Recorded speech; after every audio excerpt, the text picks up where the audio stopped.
Me dijo que se iba por su salud mental. Me pidió un favor impensable semanas después. Lo que siguió fue toda una construcción para destruirme y, para mi sorpresa, también terminó destrozándola a ella. Yo, Martín, de 34 años, nunca creí que una frase tan simple pudiera reescribir 6 años de mi vida como si fueran notas al pie.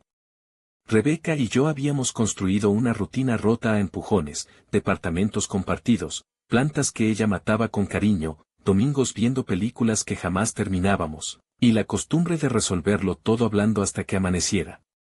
Hasta que una noche ella cerró la puerta de la casa y, con una calma que me dolió más que cualquier grito, dijo, necesito alejarme por mi salud mental. Al principio pensé que era un alta temporal, terapia, reposo, quizá un retiro espiritual.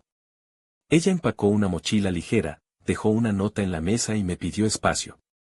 Dijo que me quería, que no era por mí, que necesitaba tiempo para estar bien porque si no voy sola, te voy a arrastrar. Me despedí en silencio, con la cabeza llena de preguntas que no pregunté porque la última imagen que quería guardar de nosotros fuese una discusión. Los primeros días fueron confusión. Me llamaba de vez en cuando con mensajes cortos, fotos de cafés, un estoy bien que nunca llegaba a voz. Mis amigos me llamaban, intentaban sacarme a la calle, pero yo me sentía culpable por reclamar tiempo cuando ella lo había pedido. Mi hermana Laura me mandó audios. No la presiones, Martín. Si dijo, por salud, déjala. Mi madre, Teresa, dijo lo mismo con otra voz, hay que cuidarla. Fue esa mezcla de culpa y rendición lo que me dejó vulnerable cuando, a las 3 semanas, recibí su mensaje que, en retrospectiva, fue la trampa perfecta, Martín, necesito un favor enorme. No puedo recibir esto donde estoy, ¿puedes recoger un paquete por mí? Es urgente y no quiero involucrar a mi familia. Confío en ti. Yo dije que sí al instante. Dije que sí sin pensar que lo que era un favor pequeño podría convertirse en una navaja con mi nombre grabado. Fui a la oficina de paquetería. Mostré mi identificación. Firmé. Recogí un paquete envuelto en papel marrón sin ningún sello que lo hiciera sospechoso. En la esquina había una etiqueta con su nombre y mi dirección, el detalle me irritó, porque me parecía absurdo que pusiera mi dirección si no quería involucrar a su familia, pero pensé, ella sabrá por qué. Lo llevé a mi casa, lo dejé en el comedor y me fui a trabajar. No abrí el paquete esa noche. Perdí la costumbre de querer saberlo todo de inmediato, había aprendido a respetar sus espacios. Al día siguiente, mensajes, gracias. Te debo una. Más tarde, una llamada para decir que no podía venir por el paquete, que su terapeuta no la dejaba salir y que si podía guardarlo hasta nuevo aviso. Guardé el paquete en un armario cerrado con llave. 2 noches después, la curiosidad venció a la prudencia. Abrí el paquete pensando en ropa, en libros, en alguna carta que explicara su silencio. Dentro no había ropa. Dentro había sobresellados. Dentro había varios teléfonos prepagos, cargadores, y una carpeta con papeles. La carpeta estaba hecha a mano, con separadores y nombres de personas. También había una hoja doblada al centro, una lista de transferencias y direcciones, y, enterrado entre todo eso, un conjunto de mensajes impresos, capturas, donde ella escribía a alguien, ya lo convencí. Martín cubre la recogida, necesitamos otra dirección por si acaso, Rodrigo pasó la lista.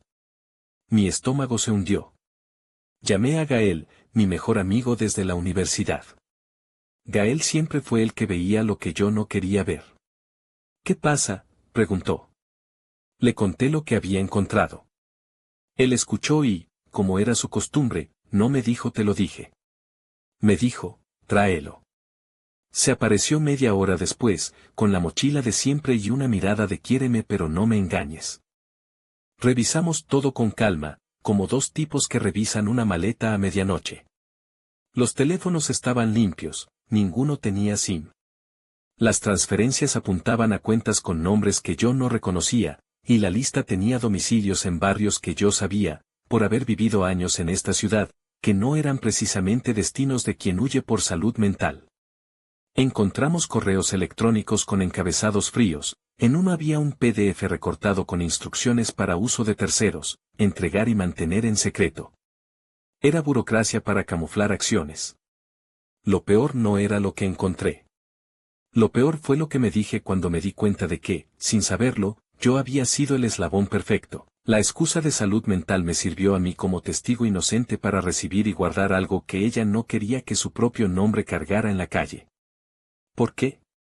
¿A cambio de qué? Llamé a Rebeca. No contestó. Mandé mensajes. Nada. Esa noche no dormí.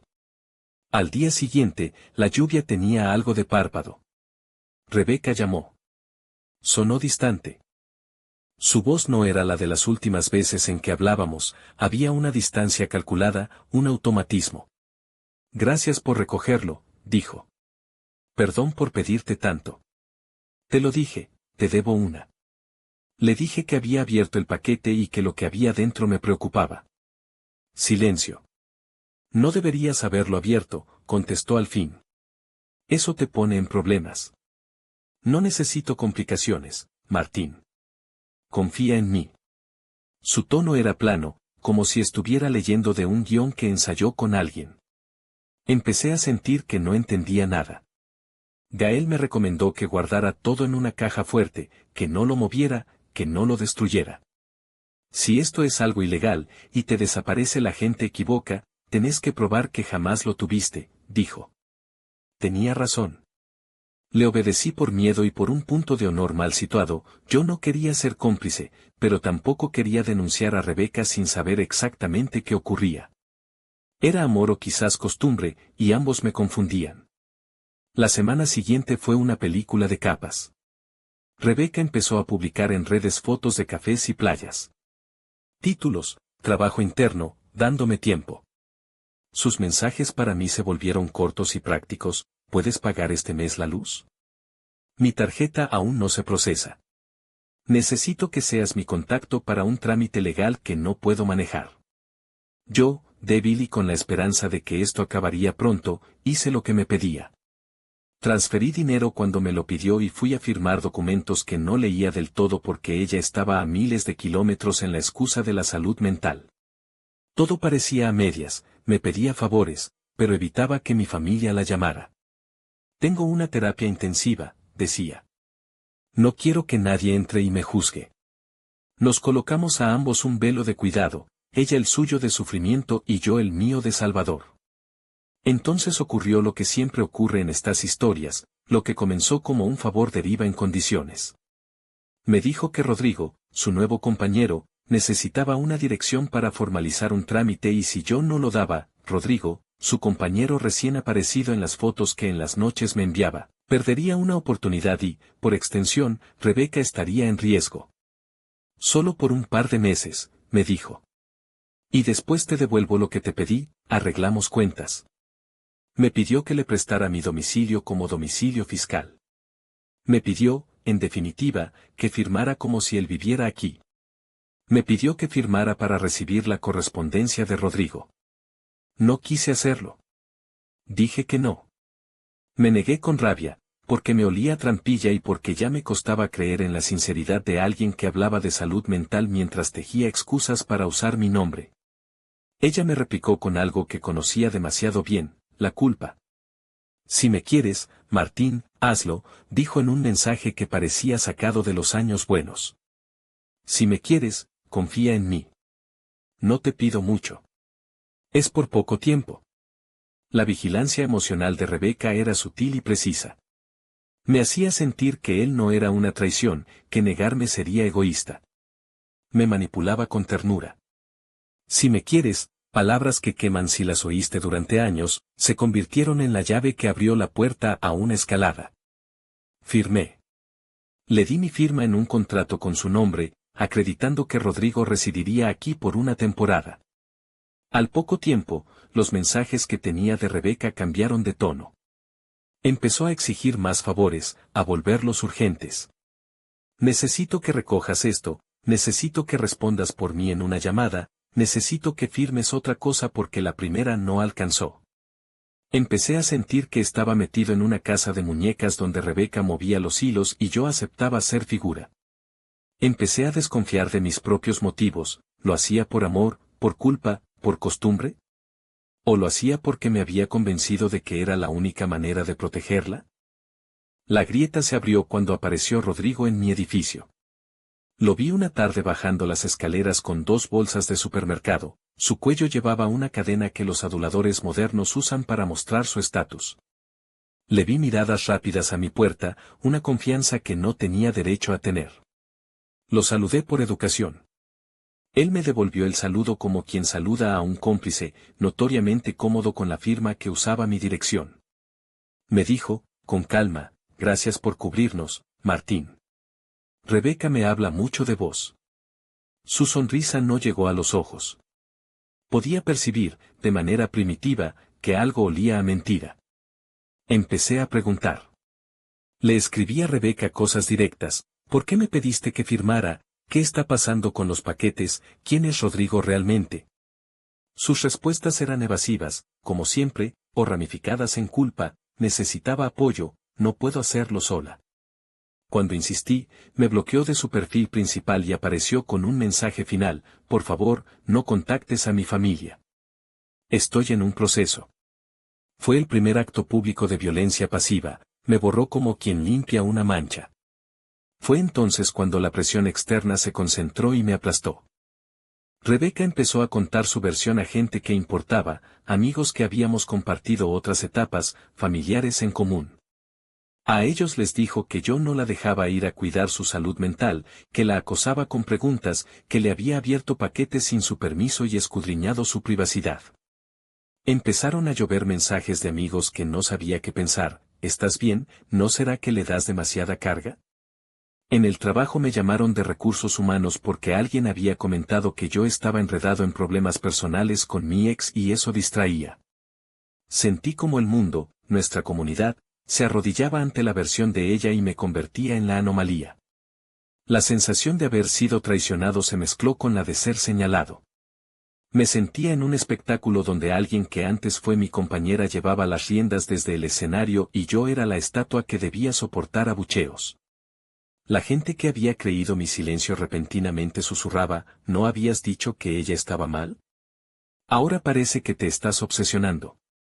Me quedé solo en una isla pequeña, con Gael como bote. Gael fue mi sostén. Mientras la marea social tiraba en contra, él buscó otra órbita. No te resbales por lo que digan, dijo una noche en mi sala, con la carpeta que guardaba entre sus manos. Mira esto. Me enseñó copia de correos, capturas, rutas de envíos, y una transcripción que él mismo había hecho de un audio liberado por accidente desde la cuenta de Rebeca, donde ella hablaba con alguien llamado Rodrigo y decía, Martín va a firmar. Es tan sumiso que ni lo creo. Nos sirve perfecto. Esa frase dolió porque era fría y porque revelaba que yo jamás fui su compañero, fui una herramienta. Con esa evidencia en mano, fui a confrontarla. La esperé en el café donde habíamos tenido tantas conversaciones y la vi entrar, con una bufanda que parecía puesta para disimular. Le dejé la carpeta en la mesa y la miré sin preguntas. Ella, como siempre, hizo su gesto de calma y dijo, no entiendo de qué me acusás. Le tendí las pruebas. Empezó a reír, una risa tenue y corta, casi profesional. Martín, estás delirando, dijo con una serenidad construida. Esos son capturas fuera de contexto. Podrías montar cualquier cosa. Me miró con pena fingida, si todo esto fuera verdad, ¿por qué harías esto en vez de hablar con la policía? Me hablaba con suavidad criminal, convertía mi razón en locura. Arra Gaslaren en estado puro, exageraba mi reacción, ponía mi juicio en duda, me señalaba como inestable. La gente a veces cree a quien más consuela porque consuela mejor que la verdad. Yo no me quebré. No porque fuera heroico, sino porque ya no podía permitirme quebrarme otra vez. Le dije lo que había visto, lo que decía esa risa, lo que significaba la lista de direcciones. Ella replicó con lágrimas falsas y una historia milimétrica, no es lo que crees. Tengo una familia, un proceso médico. Rodrigo es mi amigo del barrio que me ayuda. Me estás lastimando ahora que necesito calma. Fue la clásica transformación de verdugo a víctima en tiempo récord. Sentí que debía hacer algo que no fuera solo pegar carteles con pruebas en redes sin contexto. Entonces, junto con Gael y Laura, planeamos una estrategia. No buscábamos venganza visceral, aunque si había rabia, buscábamos exponer el patrón y proteger a quienes pudieran ser sus próximos objetivos. Recolectamos todo, las capturas de pantalla, los correos, el PDF recortado, el ticket de paquetería con mi firma, el contrato que firmé con mi dirección. Hicimos copias, las imprimimos y las guardamos en 3 lugares distintos. En paralelo, pedimos una cita con un abogado para asesorarnos sobre lo que podíamos hacer sin vulnerar la ley. La siguiente jugada fue sutil, no era romperle la vida de un golpe, era desmontarla con evidencia. Empecé a hablar con un par de amigos en común que todavía tenían dudas, y les mostré las pruebas. Algunos reaccionaron con incredulidad, otros, al revisar, pusieron caras que parecían de pena y vergüenza. A algunas personas les costó aceptar que Rebeca hubiese encontrado una forma de manipularlos a todos. A mí me dijo que estaba descompensada y yo la ayudé, dijo una amiga. La sensación fue un golpe, la empatía que todos le ofrecieron había sido aprovechada sistemáticamente. Mientras tanto, Rebeca reaccionó como lo hacen los que creen que una historia buena puede salvarlos, empezó a fabricar una contranarrativa. Publicó mensajes privados selectos, hizo capturas de mis mensajes donde yo exasperado insultaba en alguna conversación, sacó de contexto alguna pelea que sostuvimos años atrás. Sus padres, a quienes ella había protegido de la verdad, escuchaban su versión y antes de saber mucho me llamaron con reproches. ¿Por qué haces esto?, me preguntaban con el amor de quien antes me había visto como yerno. Me sentí como un vil impostor. La tensión escaló cuando recibí una carta, mi firma había sido usada para abrir una cuenta a nombre de otra persona con mi dirección como domicilio. Esto podría tener consecuencias legales por responsabilidades fiscales o administrativas. Sentí ganas de vomitar. Gael dijo, no dejes que lo manipule. No te calles. Vamos con todo.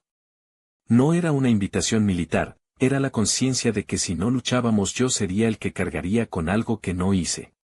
Lo que vino después fue un trabajo logístico y, en el fondo, pequeño acto de venganza, enviamos copia de todo a su trabajo. No como venganza primitiva, sino porque su empleo era justamente con personas que confiaban en su reputación de cuidadora y responsable.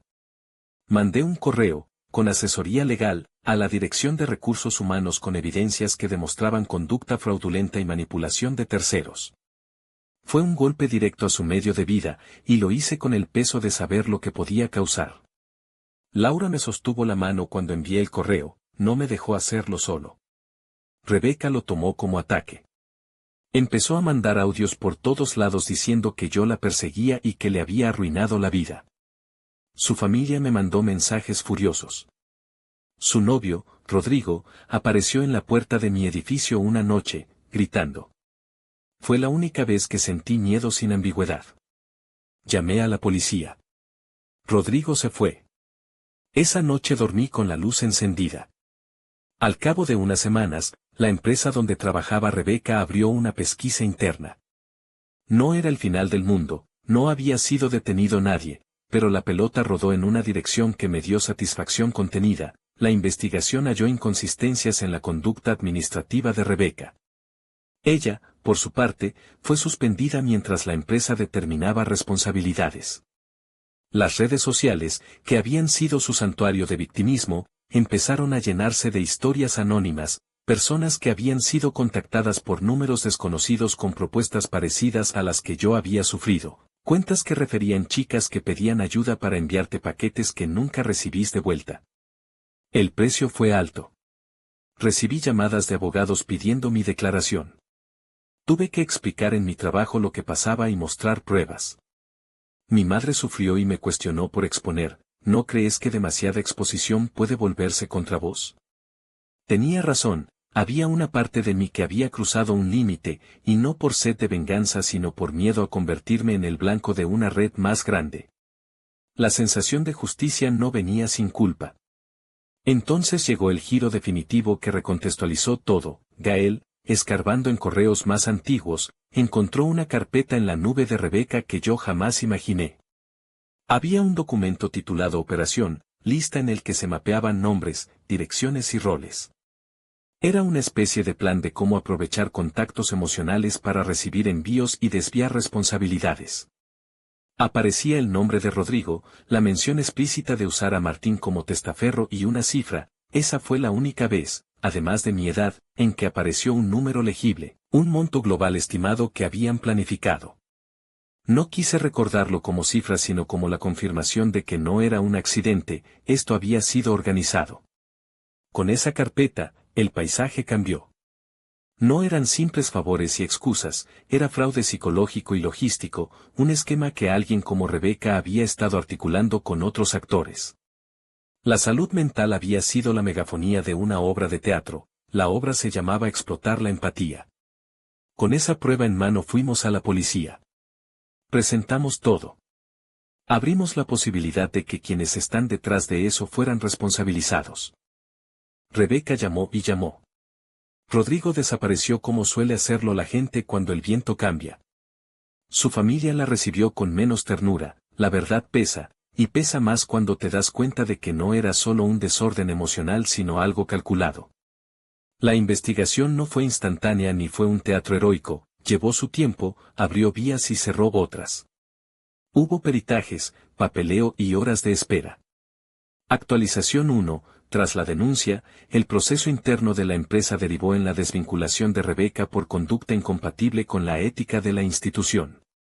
La policía nos dio un número de carpeta investigativa y nos pidió paciencia. Algunas de las personas cuyos nombres aparecían en la carpeta contactaron a las autoridades al ser notificadas por carta. No vi a Rebeca en meses. La venganza que planeé no fue mi cránea. No la llamé para humillarla con insultos. No colapsé su vida sin pruebas, primero junté todo. Luego lo hice público de la manera que más le dolería, con la exposición de la verdad donde ella se presentaba como víctima. No lo hice por maldad sino por una imposibilidad más humana, la necesidad de proteger a otros para que no pasaran por lo mismo y para no cargar con la sensación de haber dejado que me usaran. No todo fue justicia. Me quedó la factura emocional, amigos que desaparecieron, la familia de ella que me miraba con desprecio, el eco de que quizás había sido demasiado. Perdí confianza en la segunda oportunidad, en la idea de que la gente cuando pide ayuda está siendo honesta. Aprendí que la empatía puede ser abusada y que amar a alguien no te exime de tomar distancia cuando lo que piden es que te conviertas en su cómplice. Actualización 2. Pasados varios meses, la fiscalía citó a Rebeca. El caso no tenía explosiones mediáticas, pero había piezas suficientes para investigar una red. La carpeta y las transferencias sirvieron para abrir otras líneas de investigación. Rebeca estuvo citada varias veces, la última vez su defensa buscó un acuerdo que incluyó terapia obligatoria y la devolución parcial de fondos a quienes pudieron reclamar. No sentí una victoria rotunda, sentí un alivio seco, como cuando apagas un incendio que dejó una casa dañada. Me dolió saber que mi antigua compañera había articulado un plan para manipular a varios, pero verla afrontar consecuencias me confirmó que mi reacción era necesaria. Lo que más me marcó fue la forma en que Rebeca usó la idea de salud mental como escudo. Hay personas que verdaderamente necesitan ayuda y que, al pedirla, deben ser escuchadas y protegidas. Y hay otras que escogen esa bandera para esconder cálculos. No hay forma fácil de distinguirlos desde fuera sino hasta que aparecen las pruebas. Esa lección me dejó una cautela nueva, no negaré auxilio, pero no regalaré mi responsabilidad legal u operativa a quien lo pida sin razones verificables. Después de todo, volví a salir. Empecé a reconstruir confianza con límites claros. Mi vida siguió con sus costuras. Gael sigue siendo mi amigo con quien me río de las cosas más triviales, Laura me ha dicho que aprendió a reconocer señales, no a revivir. La gente alrededor, la mayoría, tomó distancia de Rebeca. Ella regresó a la vida con menos aplausos, y con una cuenta que tendría que pagar. En la última vez que hablé con ella, algo cambió, ya no intentó manipular mi culpa. Fue una llamada breve. Dijo, sé que te hice daño. Acepté el reconocimiento pero no busqué su perdón. No porque fuera rencoroso, sino porque el perdón, a veces, es un acto que se concede a quien demuestra cambios verificables con tiempo, no a quien pronuncia palabras al viento. Reflexión final, la lección más dura es que el amor no te convierte en juez de la moral de otra persona, y la compasión no debe ser excusa para permitir que te usen. La empatía tiene límites prácticos, y esos límites cuestan reconocerlos. No hay moralina bonita que cierre esto, hay una decisión concreta que tomé: protegerme, proteger a otros y no permitir que la palabra salud se convierta en una coartada para explotar la confianza. No soy un héroe y no busco serlo, soy alguien que aprendió demasiado tarde a poner límites. Si algo bueno salió de todo esto, es que cuando alguien me pida un favor, ahora me pregunto, ¿me está pidiendo que sea su amigo o su cómplice? Y esa pregunta, aunque dura, me salvó de volver a perderme en la excusa de otra persona.